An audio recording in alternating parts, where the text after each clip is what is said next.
दोस्तों, पति पत्नी घूमने के लिए जाते हैं हनीमून मनाने के लिए। और वहाँ जब जाते हैं एक झील के किनारे, जहाँ बहुत ही ज़्यादा झील थी और जून जुलाई का महीना था और गर्मी भी थी और ज़्यादा ठंड भी नहीं लग रही थी। बहुत ही अच्छा सुहाना मौसम था।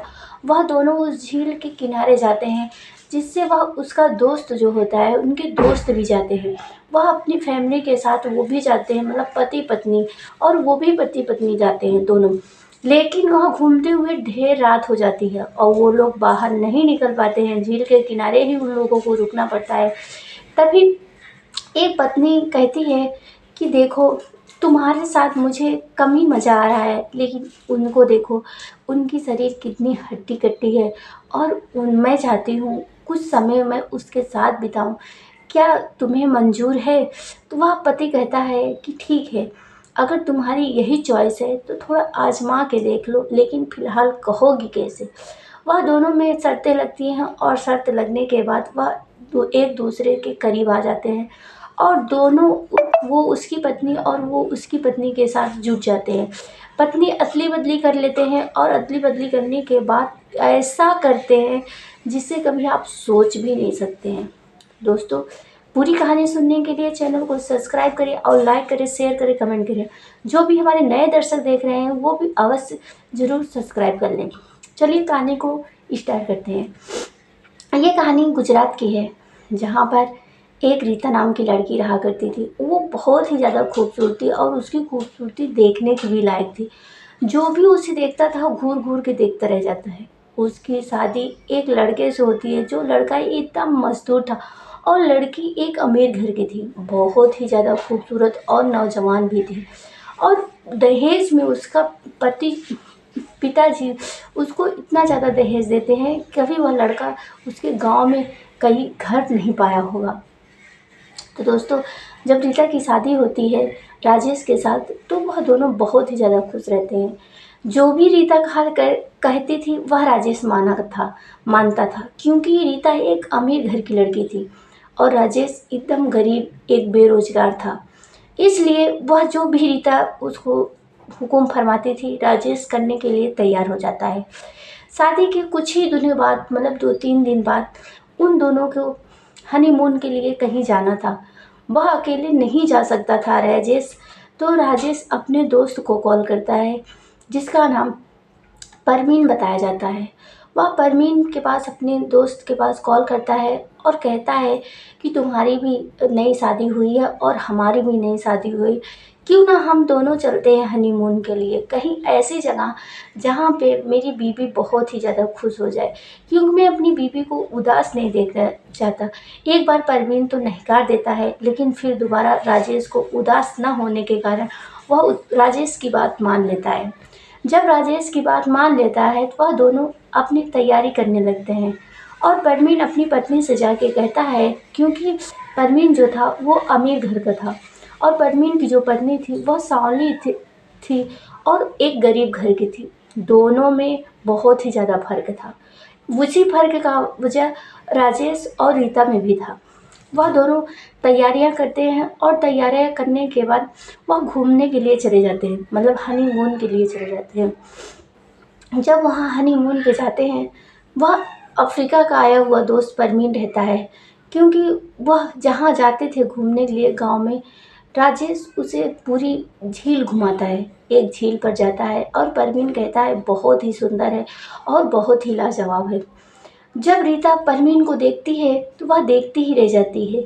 वो उसके मन में कुछ और ही ख्याल जगने लगता है दोस्तों। लेकिन परवीन ऐसा नहीं था।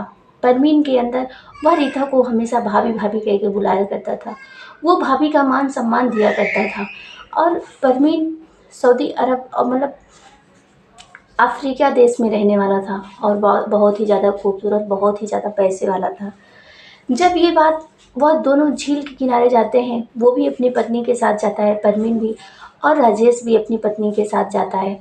वह दोनों बैठते हैं, एक दूसरे से आपस में बातें होती हैं और खूब हंसी मजाक होता है। और फिर परवीन बताता है राजेश से कि तुम्हारे बिजनेस कैसे चल रहा है। तो राजेश उदास होकर कहता है कि दोस्त देखो, मैं एक गांव का रहने वाला हूँ और मुझे खेती बाड़ी पसंद नहीं है, लेकिन मजबूरन करना पड़ता है क्योंकि मैं इतना पढ़ा लिखा नहीं हूँ। मेरी पत्नी बहुत ही ज़्यादा पढ़ी लिखी है और बड़े घर की है, और यही जो कहती है उसकी हर एक बात मैं माना करता हूँ।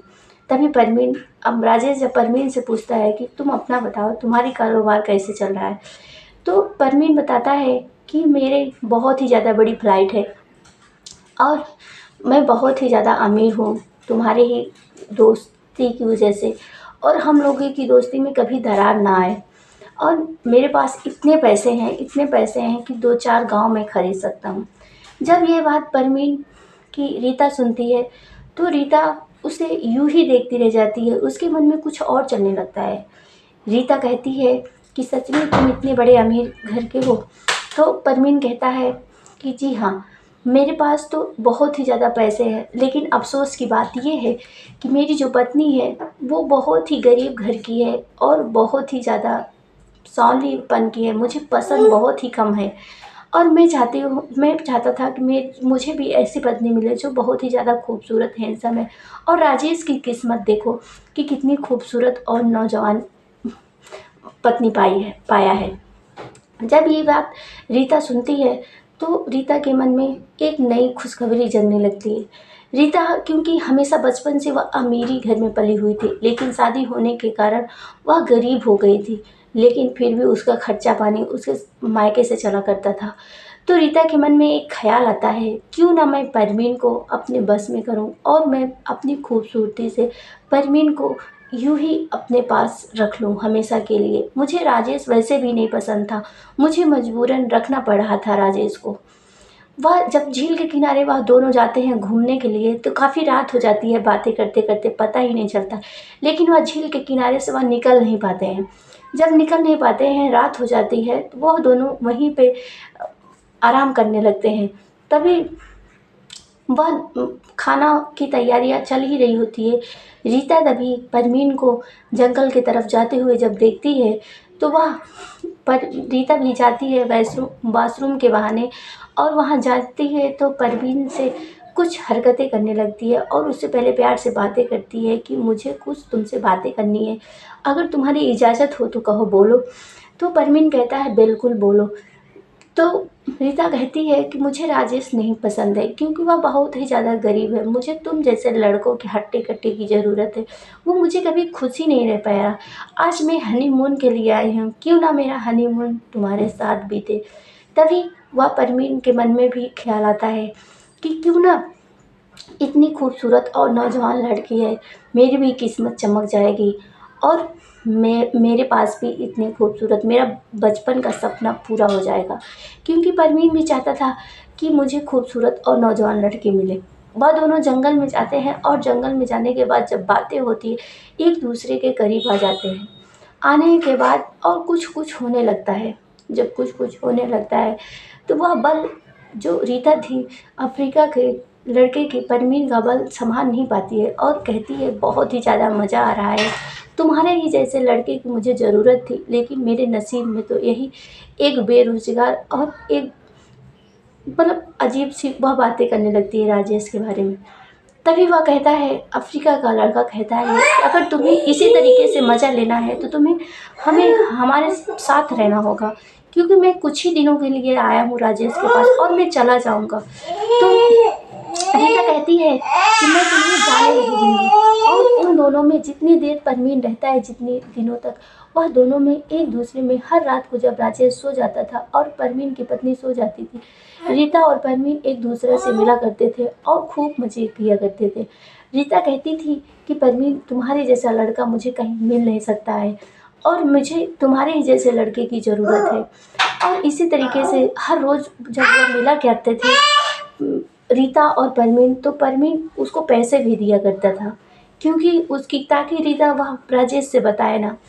लेकिन परवीन के मन में ये नहीं था कि मैं हमेशा के लिए रीता को अपने पास रखूं, क्योंकि परवीन की सोच ये थी, जो मेरे माँ बाप मेरी शादी कर दिए हैं तो मेरी पत्नी ही मेरी सब कुछ है, लेकिन उसे यूज करने के लिए परवीन हर जब भी यूज किया करता था, उसके साथ शारीरिक संबंध बनाता था, उसे पैसे देकर उसकी कीमत चुका दिया करता था।